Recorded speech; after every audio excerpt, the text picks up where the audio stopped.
A parte final do nosso estudo de circuitos, né, de associação, na verdade, calma lá, né?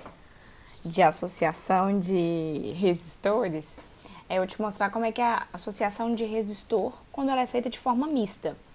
Mista vai te passar a ideia de que tem parte dessa associação que está em série e parte dessa associação que está em paralelo.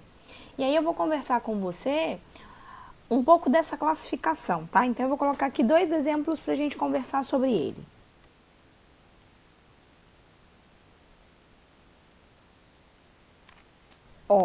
Então vamos lá.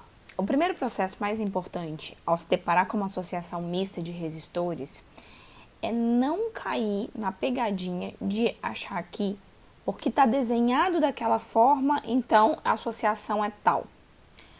A gente vai definir quando a associação está em série ou quando a associação está em paralelo, observando a corrente que percorre os resistores e a diferença de potencial a que eles estão submetidas, tá? Então vamos lá. Eu tenho aqui uma associação com 4 resistores. E aí eu vou te fazer perguntas por ele. Então assim, como a gente está numa videoaula, eu vou fazer perguntas e eu mesmo vou responder. Mas a ideia é que eu tente reproduzir um pouco da resposta que vocês me dariam, pra gente já cercar esse erro de cara. Então vamos lá. Primeira pergunta que eu te faria, né? Então vamos pegar aqui, ó. Com relação a R1 e R2. Mentira, eu não te faria essa pergunta agora não. Primeira coisa que nós vamos fazer é conversar sobre a corrente. Vou pegar aquele meu vermelho maravilhoso. Tá aqui. Daqui sai o que a gente está chamando de corrente total. Aqui, polo positivo, polo negativo da fonte, tá? Saiu a corrente total. A corrente total vai percorrer aqui, vai subir o nosso circuito e ela vai achar um momento em que a gente chama isso de nó, né? É uma situação em que o condutor, a corrente, consegue arrumar mais de um caminho para percorrer. Então aqui, ó, entra nesse nó a corrente total, mas a corrente total vai se dividir, tá? Eu vou chamar ela a corrente que vai para cima de corrente linha e a corrente que vai para baixo de corrente e 2 linhas. Então vamos continuar a nossa trajetória.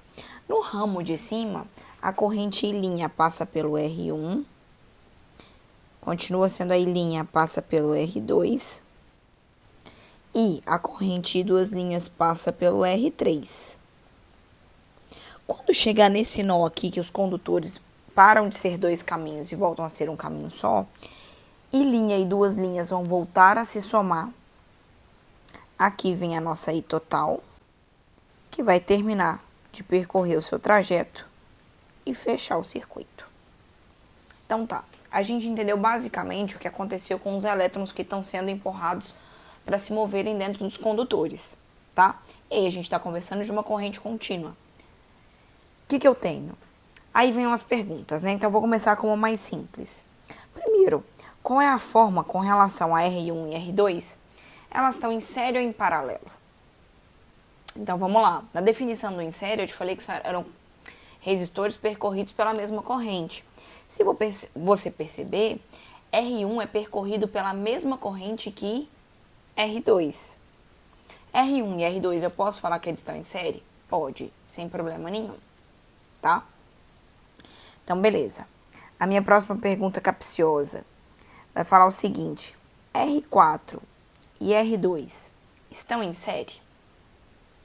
Se você resolvesse pegar o seu dedo e falasse assim, eu vou achar o caminho que a corrente fez e que passou por R2 e que passou por R4.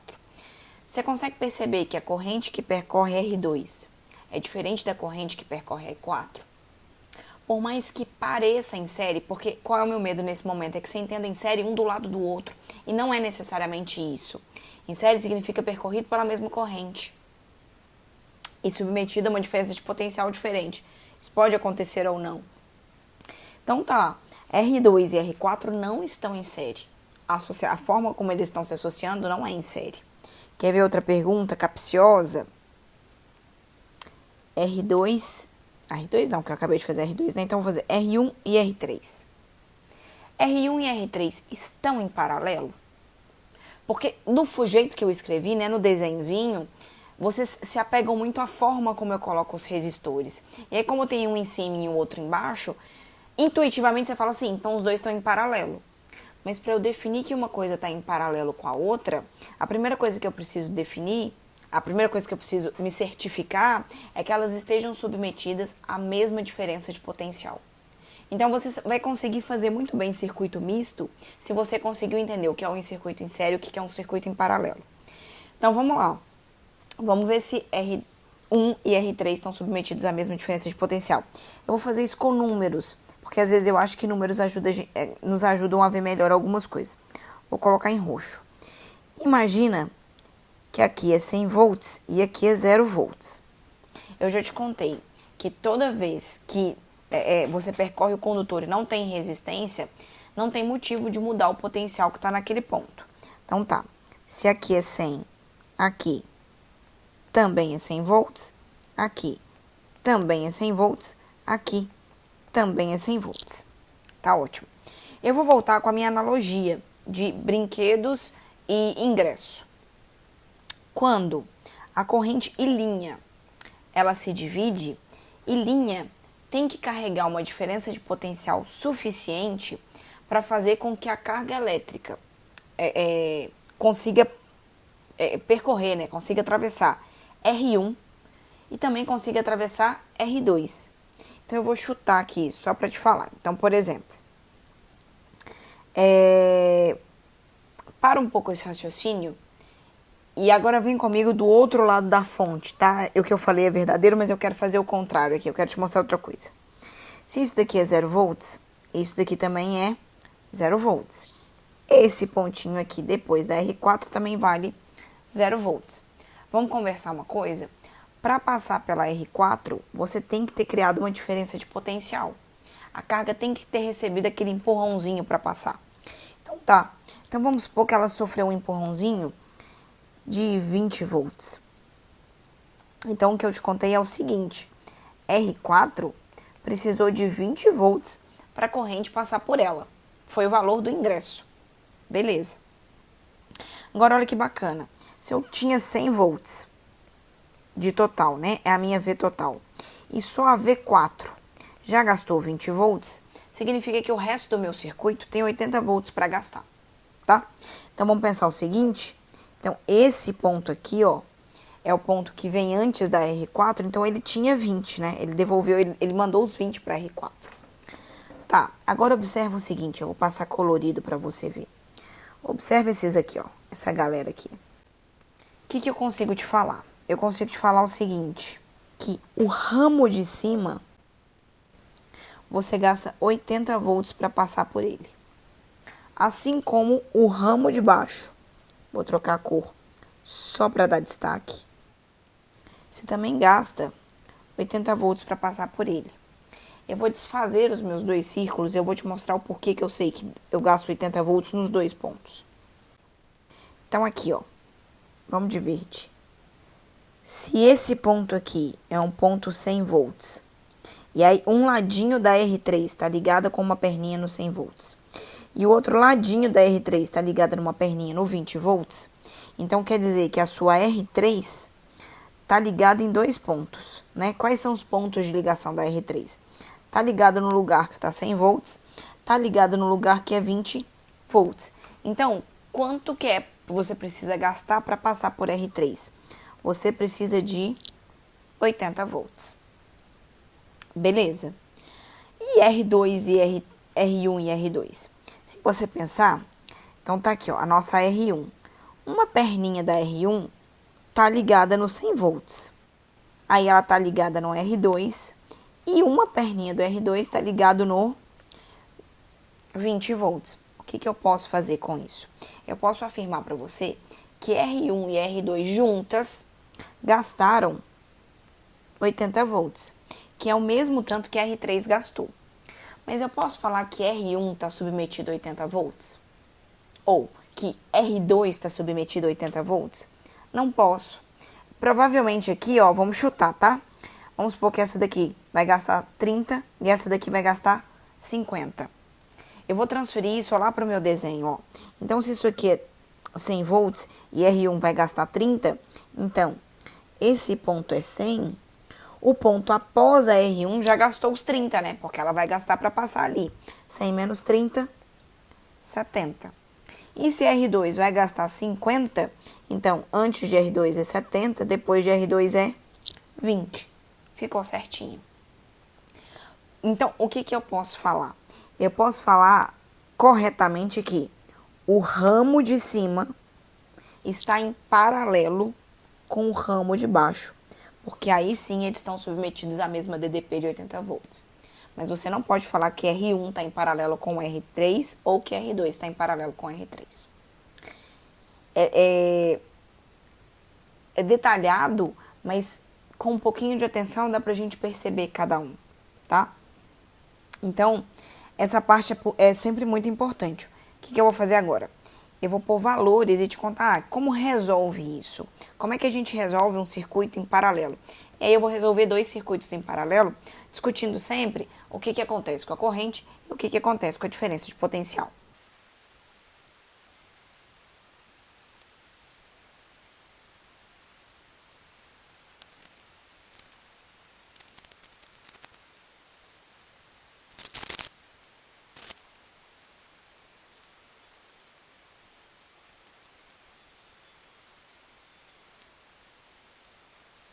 Então, vamos lá. O primeiro exercício que eu vou propor para vocês é um exercício que a visualização do que está em série, do que está paralelo é mais tranquila. Então, vamos lá. Eu posso falar que R4 está em paralelo com... Perdão. R1 está em paralelo com R2? Perdão de novo. R1 está em série com R2? Não, porque eles não são percorridos pela mesma corrente. Assim como R4 também não está em série com R3, porque eles não estão percorridos pela mesma corrente. Mas eu consigo ver já com clareza que R1 e R4 estão associadas de forma a estar em série, são percorridos pela mesma corrente. Então, o que você pode fazer? Você pode pegar uma parte do seu circuito e simplificar, e reduzindo ele para que ele se torne um circuito de uma resistência única. Então, eu consegui bater o olho e falar assim, olha, essas duas resistências que estão em paralelos, eu posso reduzir e criar uma resistência menor. Então, vai ficar assim. 1 sobre uma resistência equivalente, já que é em paralelo, então é a soma dos inversos, é 1/3 mais 1/6. Então, 1 sobre resistência equivalente vai ser igual a 6, 2 mais 1. 1 sobre resistência equivalente vai ser igual a 3 sobre 6. Invertendo um lado, desinvertendo o outro, vai ficar assim, ó. Resistência equivalente é igual a 6 sobre 3, que é igual a 2 ohms. Ou seja, tudo aquilo que está circulado, deixa eu colorir, e agora eu vou colorir de laranjado, eu posso substituir esses dois resistores por um resistor único. Olha como é que meu circuito começa a dar aquela simplificada. Vai ficar aqui, ó. Então, tá ótimo. O que eu tenho aqui, ó? A minha R1 valendo 4. A minha resistência equivalente, que eu acabei de calcular para aquela relação entre o paralelo do 3 e do 6. Então, eu vou chamar de resistência equivalente, que vale 2. E uma outra R4, que também vale 2. Perdão que eu vou espirrar.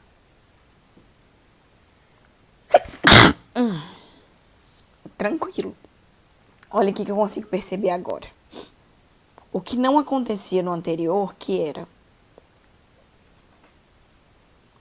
aqui, a corrente total começava a percorrer o circuito, passava pela R1 e chegava num nó onde ela se dividia, onde parte ia para cima e parte ia para baixo. Então tá, então eu não podia falar que R2 e R3 estavam sendo percorridos pela mesma corrente, tá? Ah, pode acontecer de ser percorrido pela mesma corrente? Pode, tá? Mas submetidos à mesma DDP, eles estão em paralelo, tá? É interessante olhar se tá como é que tá a forma de diferença de potencial é uma forma mais fácil de se estabelecer do que a forma... É fazendo exercício. Calma lá. Então, vamos lá. Segue. Aqui, ó, no nosso desenho, o que eu já tenho é que a corrente total que sai ali do polo positivo, ela é a corrente que percorre R1, que percorre a resistência que está no meio, e a resistência da próxima extremidade, que é a R4, e faz voltar. Ou seja, todos os 3 resistores percorridos pela mesma corrente. Percorridos pela mesma corrente, vamos lá. Todos em série, posso falar o seguinte. Vou calcular uma resistência aqui. Vou pagar aqui. Então, vou construir a resistência equivalente do circuito inteiro, né? Então, vou chamar de resistência equivalente linha, porque o nome resistência equivalente eu já gastei ali, né? Então, vai ficar 4 com 4, 8 ohms. Beleza, isso significa que a gente agora tá lidando com esse circuito aqui, ó. Ou seja, o circuito mais simples desse mundo. E isso vai ser 8 ohms e isso vai ser 48 volts. Então, vamos lá. Qual que é o próximo passo? Bom, você tem aqui a equação um circuito simples, e aí você tem a equação, que é a primeira equação, a primeira lei de Ohm, né? Que vai falar o seguinte, bom, V total é igual a resistência equivalente vezes corrente total. Então, resistência equivalente eu já coloquei que vale 8 ohms. Agora eu vou calcular a corrente total. Corrente total vai ser V de T sobre resistência equivalente. Substituir isso vai dar 48 dividido por 8. Significa que nós temos uma corrente ali percorrendo o circuito de 6 amperes. Beleza. O que eu vou te contar então? Que vai sair 6 amperes daqui, ó. E vai ser 6 amperes que vai passar por R1. Você concorda comigo? Então, eu já consigo definir quanto vale. Então, eu vou marcar o que é resposta pra gente, tá? Isso é resposta, isso é IT. E isso é resposta, isso é resistência equivalente do circuito. Próxima coisa que é fácil, que a gente não precisa nem calcular, eu consigo te falar quanto vale a I1, que é igual a I4. Essa é a nossa primeira coisa que vocês têm que olhar lá em cima. A corrente que percorre I1 é a mesma corrente que percorre o resistor 4. Portanto, eu posso falar que elas são idênticas. Então, aqui nós temos a nossa I4. E elas valem a corrente total. Elas valem 6 amperes. Tá? Sabendo disso, então eu sei quanto vale V1, quanto vale I1 e quanto vale... não, V1, eu não sei quanto vale não, desculpa aí. Perdão. Então, o que eu tenho? Do resistor 1, vamos separar por resistores, né? Então, do resistor 1, o que eu tenho do resistor 1? Eu sei o valor de R, vale 4 ohms, e eu sei o valor da corrente que o percorre. Então, I1 valendo 6 amperes. Com essa informação, sabe o que eu calculo? Eu consigo calcular V1, que vai ser R1 vezes I1, então vai ser V1 igual a 4 vezes 6. Então, V1 é igual a 24 volts. Consigo calcular já de cara quanto vale P1. Então, quem que é a potência em 1? Potência não é V1 vezes I1. Acabei de calcular ali. A nossa potência vai ser igual a V, que é 24 vezes 6. Então, a potência em 1 vai ser igual a... Vou dar aquela roubada aqui, ó. 144 watts. Beleza. O outro que é fácil de eu definir coisas também é o R4. Então, vamos falar sobre o R4. O que eu tenho do R4? Bom, do R4 você tem quanto passa, então, assim, o valor de R4, que vale 2 ohms, e o valor da corrente que passa por ele, que é a I4, que vale 6 amperes. Sabendo disso, a gente consegue calcular V4. Olha aqui, ó. V4 vai ser R vezes I. Então, vai ser R4 vezes I4. V4 vai ser R4, que é 2, e 4, que é 6. Então, V4 vai ser 12 volts. Então, vamos conferir aqui comigo.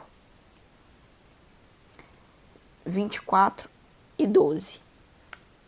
O seu circuito oferece para passar pela resistência, para passar em todas as resistências que estão associadas, 48 volts. Como é que tá esse gasto no circuito? Tá assim, ó. Para essa daqui, ó, que é a nossa R1, tem um gasto de 24 volts aqui já, e essa daqui tem um gasto de 12 volts. Já vou te contar, eu sei quanto que gasta o do meio. Também gasta 12 volts. Se você considerar, eu vou colorir o circuito que eu quero que vocês olhem para ele. Esse circuito aqui, ó. Você vai perceber que você tem duas resistências idênticas. Você acabou de calcular que essa daqui gasta 12 volts, então essa daqui, que é a associação da de 3 com a de 6, que deu 2, também vai gastar 12 volts, tá? Mas tem outras formas da gente chegar a essa conta. Por exemplo, eu posso fazer aquela seguidinha de valores, que eu faço bastante. Vamos supor que esse lado é 0 e esse lado é 48. Então tá, enquanto não houver resistência, não muda a diferença de potencial. Então aqui é 48, então antes da R1 vale 48. Se a R1 gasta 24 volts para passar, ao passar por R1, 48 passa a valer 24. Tranquilo? Vamos fazer isso para R4, ó. É só se girar no sentido anti-horário. Se ele é 0, aqui é 0 e aqui é 0. Para passar pela R4, eu tive que gastar 12 volts chegando a 0. Então, aqui eu tinha 12 volts. Agora, olha que bacana. Entre esse ponto e esse ponto, eu vou fazer de vermelho. Vou chamar esse de A e esse de B. Então, observa lá. Para passar por R2, eu gastei 12 volts. E para passar por R3, eu também gastei 12 volts, tá? Então, vamos falar um pouco aqui sobre a R2 e a R3. O que eu tenho das duas? R2 valendo 3 ohms e a V2 valendo 12 volts. A R3 valendo 6 ohms e a V3 valendo 12 volts. E aí nós vamos fazer quem é V2. V2 é igual a R2 vezes I2. Ou seja, a I2 vai ser igual a... Ó, esqueci de calcular a potência da 4. Vai ser igual a V2 sobre R2. Então, quem é a nossa I2? Vai ser igual a 12 dividido por 3. A I2 igual a 4 ampere. Quem é a nossa I3?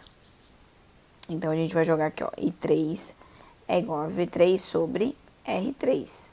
Então, a nossa I3 vai ser igual a 12 dividido por 6, que vai ser igual a 2 ampere. Olha que bacana, olha que resultado que ajuda a gente a entender como é que está acontecendo o circuito. A I2 valendo 4, a I3 valendo 2. A gente chegou à conclusão que a corrente total, cadê? Valia 6 ampere.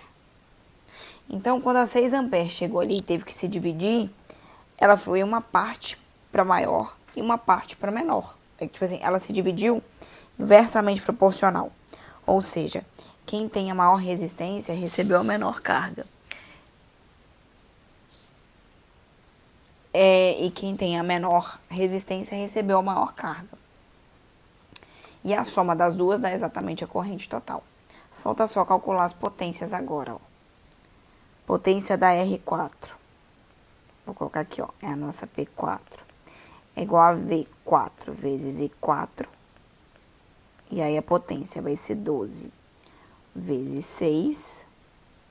Então, a nossa potência vai ser igual a 12, 12, 24, 24, 48, 48. Peraí. 72 watts. A potência da R2, a nossa P2, vai ser V2 vezes I2. Que vai ser igual a 12 vezes 4.